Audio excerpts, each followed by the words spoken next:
Andrew Yang is a best-selling author, former presidential candidate, and co-chair of the Forward Party. His 2020 presidential run was famous for its slogan, "Make America Think Harder," or math. And now he is back with an exciting new book, this time a political thriller called The Last Election. And here to tell us more is the man himself, Andrew Yang. Good to see you, man. Let's give him a round of applause just for showing up today. Thanks for having Of course, me, and congratulations. We'll talk about the book in just a moment, but we have an upcoming election coming up. You've been there, done that. What are your impressions of the candidates so far? Oh my gosh. So I've already been on the record saying I think the Democrats are making a mistake by not having a primary. In the Republican field, unfortunately, Trump's still overshadowing everything. He's up by, 30, even 40 points in some polls, which is super unfortunate. I'm an anyone but Trump guy. So I've actually donated to Chris Christie to help him get on the stage.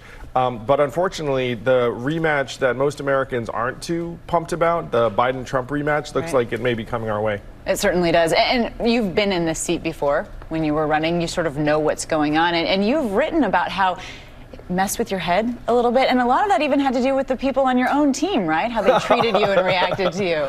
Yeah, it's true. I mean, I was a fairly normal guy before the 2020 cycle.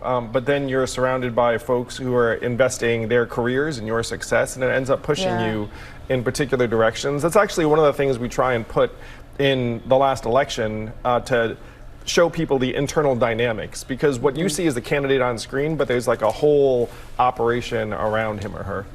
This is, which book is this now? 4, 5, 10? This is my first novel, but my fourth book. Your fourth book. But this is also fiction. And so you have a lot of truth, though, that you draw from as you're writing it. And you kind of described it as House of Cardsy to me. Imagine running for president and wanting to share what you went through and doing it in a way that is fun and entertaining and hopefully edifying and maybe scary even, because some of the stuff that I experienced was not something Americans would be excited about. So I wanted to try and translate that to a novel. And the fact is, people like stories more than any other form or format. You know what I mean? It's one reason why candidates like me are coached to try and present yourself in a biography and a narrative form, is because people will be attached to that. And so I thought this was a great way to maybe get out some messages that would also entertain people. I told you, I could totally see this as a TV series on Hulu or something like that. I'm looking forward to it. Real quick, what do you want people to walk away with when they finish reading this book here? Well, if they don't like what they read, how are we going to fix it? And we talked about this Biden-Trump rematch. The fact is, if we had a more modern voting system like ranked choice voting, you'd have more real choice, more dynamism. Maybe you'd have candidates from other generations who could raise their hands and say, look, I'm going to make my case. I may not win, but I'll be back again. But unfortunately, we have this very, very archaic first past the post election system that crowds out real choice. And it's something we can change if we just decide to. Right, and you're not a huge fan of the two-party system either. Well, part of the issue with our voting system is it says, hey, it's blue or red. Meanwhile, 50% of Americans are independent. 65% say they want a new political alternative.